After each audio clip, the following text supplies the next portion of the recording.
The cabin door hung open on broken hinges. Snow drifted in like it was afraid to cross the threshold. Deputy Claire Holbrook stepped over splintered wood, flashlight trembling just slightly in her grip. The call had come in at dawn. No answer at the ranger station. Smoke seen rising from the North Ridge. Silence ever since. Inside, the air was thick with ash and something else. An animal scent, sharp and earthy. Her boot crunched on glass. The remains of a lantern. A chair lay overturned, and there, in the center of the room, was the man. He was lying on his side, motionless, pale as the snow behind her, but not alone. A bobcat. It was larger than she expected. Mottled fur dusted with ash, ribs rising and falling in slow rhythm. Its flank was pressed tight against the man's chest like it had grown there. Not guarding, not growling, just being. A paw rested gently on the man's ribs. Claire didn't move. Neither did it. The moment hung there, like the last leaf on a winter branch. She radioed in a code she never thought she'd use. Later, they'd say it was a fluke. The fire, the footprints, the missing hunter. But none of that mattered now. Not to Claire. She just kept staring at the scene and thinking, what happened here? What kind of bond keeps a wild animal curled up like that beside a dying man? 2 months earlier, that man, Harlan Reed, hadn't wanted company, least of all from a wild animal. But the mountains don't ask permission. They just give or take. Harlan had been fixing fence posts when he first heard it. A sound like coughing. Sharp. Wet. He followed the sound down past the creek, through the thorn brush, until he found the source. A bobcat cub. No bigger than a loaf of bread. One paw twisted wrong, fur matted with blood. It hissed at him, but it couldn't stand. He could have walked away. He almost did. But something about the look it gave him. Not fear, not quite. More like defiance. Like it dared him to care. So he wrapped it in his old flannel shirt.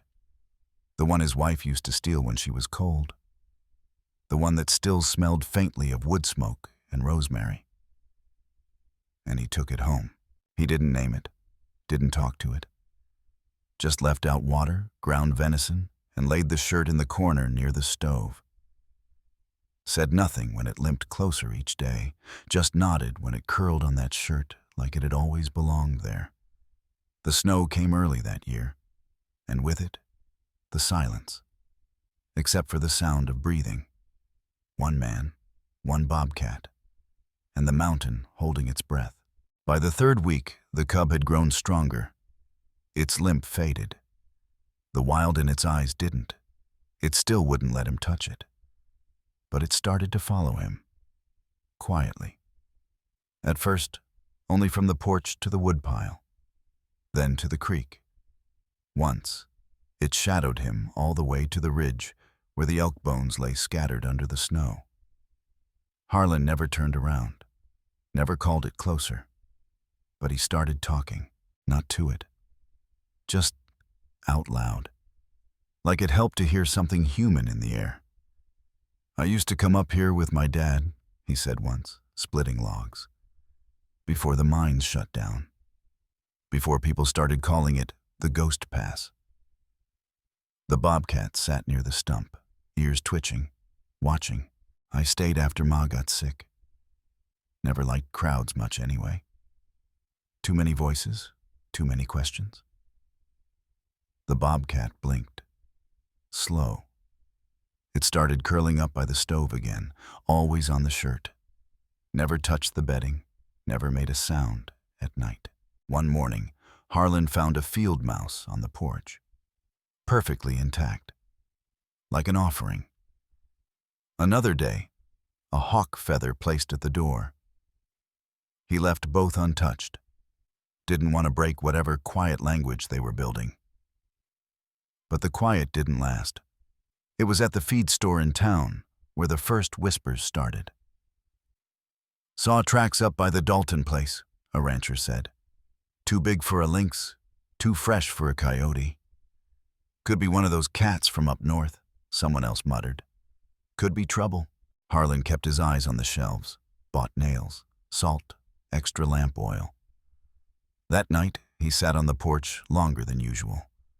The bobcat curled beside the doorframe, eyes half closed. Folks are getting nervous, he said.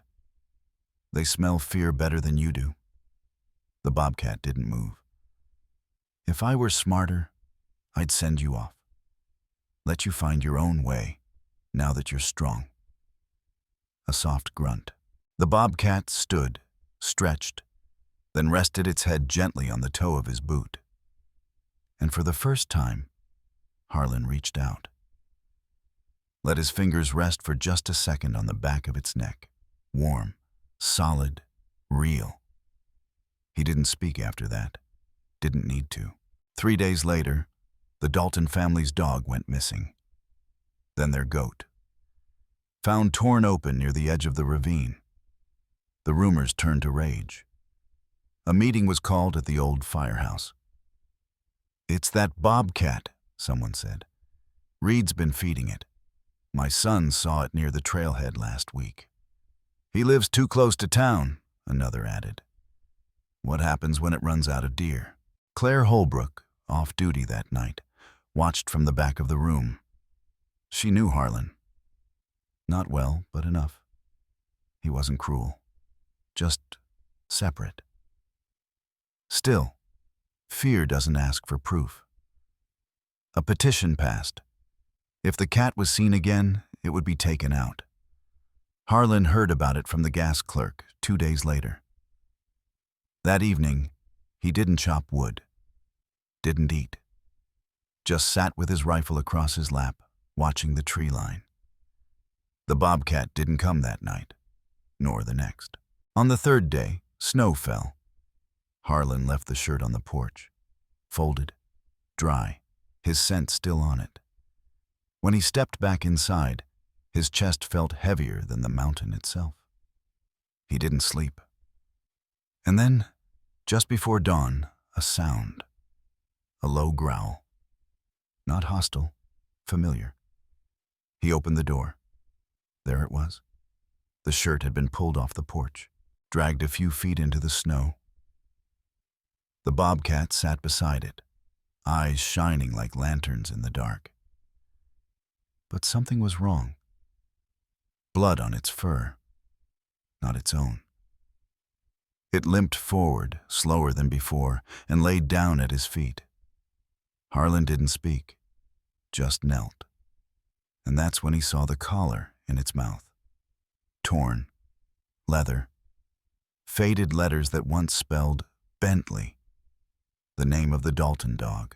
Only the dog wasn't the victim. There were tracks, deep ones, wider than a coyote's, claw marks too far apart for a bobcat. Harlan followed them into the trees, the rifle cradled tight but forgotten in his arms. His breath came harder now, the climb steeper with every step, but he didn't stop. The bobcat limped after him, not close, not far, like it knew where they were headed. Up past the ridge, the wind changed. The air held something sour. That's where they found the clearing.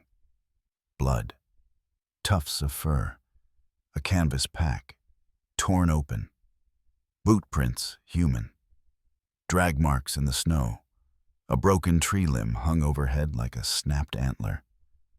Beneath it, what remained of the Dalton dog, and beside that, a snare. Wire barbed, bent wrong like something had thrashed to get out. Poacher gear, illegal, cruel, set too close to the property line. Harlan knelt beside it all, silent.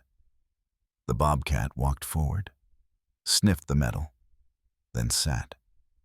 For a long time, neither moved. Then Harlan rose, lifted the pack, brushed snow from a patch stitched with a name, Lorne Dalton. The sheriff wouldn't come until morning, but Claire would. He'd call her. Still, before he left the clearing, he whispered something he hadn't said in years. Thank you. To the cat, to the trees, to whatever spirit had kept the animal alive long enough to defend him from the one threat no one expected. A man with a trap and a lie. By the time they got home, dusk was falling. The sky bruised purple and gold. Harlan lit the stove, laid the shirt by the fire. The bobcat didn't touch it. Instead, it walked to the hearth, circled once, and curled on the floor beside his boots. He didn't speak. Didn't need to. The next morning, Claire stood in the clearing. She'd followed the call. The tracks, the silence. Harlan had told her everything. Voice quiet, steady, like he'd been rehearsing it in his mind for years. She photographed the snare, the blood trail, the pack. She took the collar and nodded. Back at the cabin, she paused before stepping in. The door was open again. Heat rolled out into the snow, soft and steady. Inside, the bobcat sat by the fire. When it saw her, it didn't move, just blinked. She didn't lift her camera. Instead, she walked to the chair, sat across from Harlan, who looked older than she remembered, but lighter too. He saved me, he said simply. Twice, I think. Once from the mountain, once from myself. Claire looked at the cat, then at the flannel shirt folded beside the stove. And what are you going to do now?